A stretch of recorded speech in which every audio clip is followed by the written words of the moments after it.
Hello বন্ধুরা, আজ আমরা এক্সপ্লেন করতে চলেছি 2018 সালে মুক্তিপ্রাপ্ত মুভি ওয়েলকাম হোম। আর আমি যখন এই মুভিটি এক্সপ্লেন করি তখন এর IMDb রেটিং 5.2 আউট অফ 10। শুরু করার আগে আমি Sakib and welcome to the Cine রসিকতা।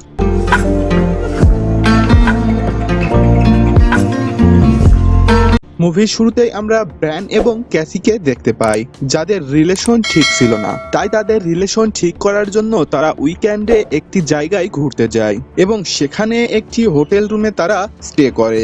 রাতে তারা ড্রিঙ্ক করতে করতে একসাথে কথা বলছিল, তখনই তাদের ফোন বেজে ওঠে এবং তারা ডিসাইড করে তারা আজ রাতে কোনো ফোন পিক আপ করবে না।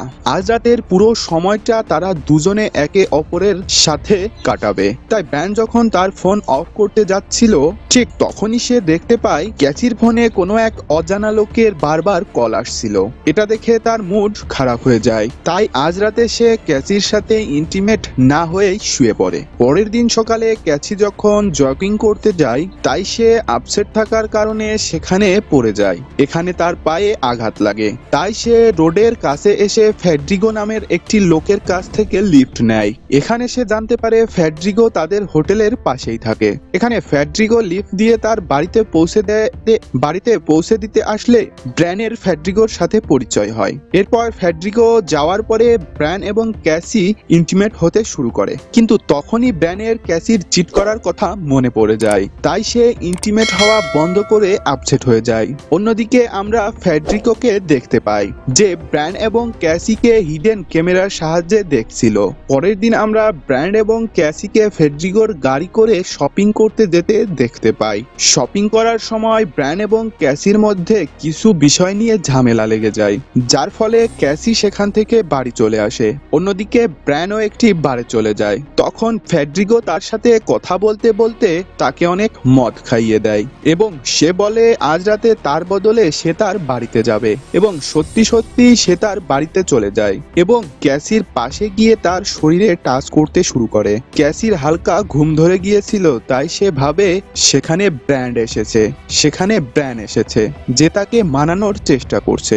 এখানে সে তার ঘুমের মধ্যেই কিস করে সেখান থেকে চলে যায়। পরের দিন সকালে ব্র্যান খুব তাড়াতাড়ি করে বাড়িতে ফিরে আসে এবং ক্যাচিকে ঘুম থেকে জাগিয়ে গুড মর্নিং বলে সেখান থেকে চলে যায়। এবং ঠিক তখনই তার ফেডরিগোর কথা মনে পড়ে। সে তার ওয়াইফের কাছে গিয়ে তাকে জিজ্ঞাসা করে আগের দিন রাতে ফেডরিগো তার বাড়িতে এসেছিল কিনা, কিন্তু এখানে ক্যাসির কিছুই মনে ছিল না।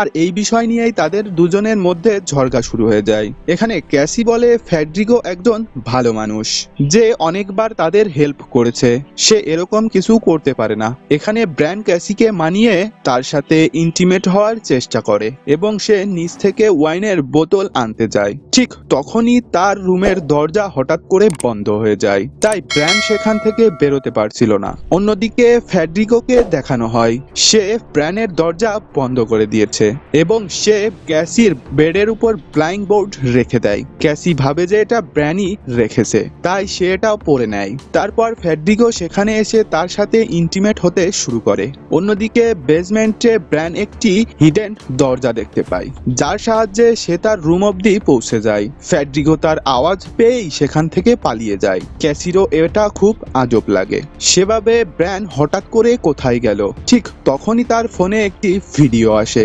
যেখানে ব্র্যান বারের মধ্যে দুজন মেয়ের সাথে ইন্টিমেট হচ্ছে। এরপর ব্র্যান যখন তার রুমে আসে তখন টিভিতে ফেডরিগো এবং ক্যাসির ইন্টিমেট হওয়ার বিষয়টা দেখে নেয়।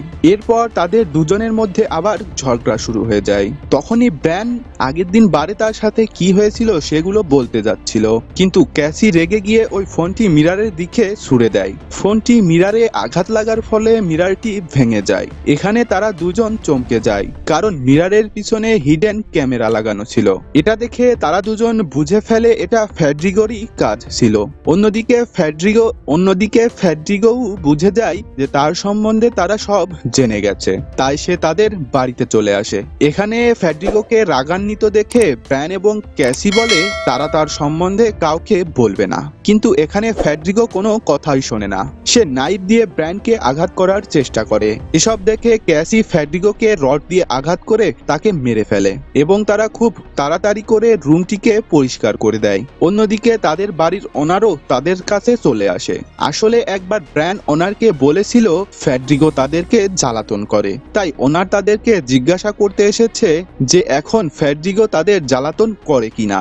এখানে ব্র্যান্ড বলে ফেডরিগো এখন তাদেরকে ডিস্টার্ব করে না। এরপর ওনার যখন ফেডরিগোর বাড়িতে গিয়ে ফেডরিগোর কন্ট্রোল রুমে ওই ভিডিওটি দেখতে পায়। ভিডিওটি দেখে সে বুঝতে পেরে যায় ব্র্যান এবং ক্যাসি মিলে ফেডরিককে মেরে ফেলেছে। হোম ওনারও এই কাজে ফেডরিগোর সাথে লিপ্ত ছিল, তাই সে ব্র্যান এবং ক্যাসির কাছে গিয়ে বলে যে তাদের এটা করা উচিত হয়নি। এখানে ব্র্যান যখন হোম ওনারকে মারতে যাচ্ছিল, এখানে হোম ওনার বন্দুক বের করে ব্র্যানকে বলে যে তার কাছে আর কোনো রাস্তা নেই এবং সে ব্র্যানকে শুট করতে যাচ্ছিল। ঠিক তখনই ক্যাসি তাকে পেছন থেকে অ্যাটাক করে মেরে ফেলে, যার পরে তারা তাদের দুইজনের বডিকে কবর দিয়ে সেখান থেকে চলে যায়। এরপর তারা ফেডরিগোর বাড়ি গিয়ে সব ভিডিও টেপগুলো ভেঙে দেয়। এরপর আমরা মুভির ক্লাইম্যাক্সে দেখতে পাই যে ওই বাড়ির বাইরেও অনেকগুলো ক্যামেরা লাগানো ছিল, যার সাহায্যে একটি ইল্লিগাল ওয়েবসাইটে বিষয়টি লাইভ চলছিল এবং যেসব লোকের কাছে এই ওয়েবসাইটের অ্যাক্সেস ছিল তারা এসব দেখে শকড হয়ে যায়। কিন্তু তারা এসবের সম্বন্ধে পুলিশকেও বলতে পারবে না, কারণ এখানে সব বিষয়ই ইল্লিগাল ছিল। আর এই ঘটনা দ্বারাই মুভিটি এখানে শেষ হয়, আর এই ঘটনা দেখিয়েই মুভিটি এখানে শেষ হয়।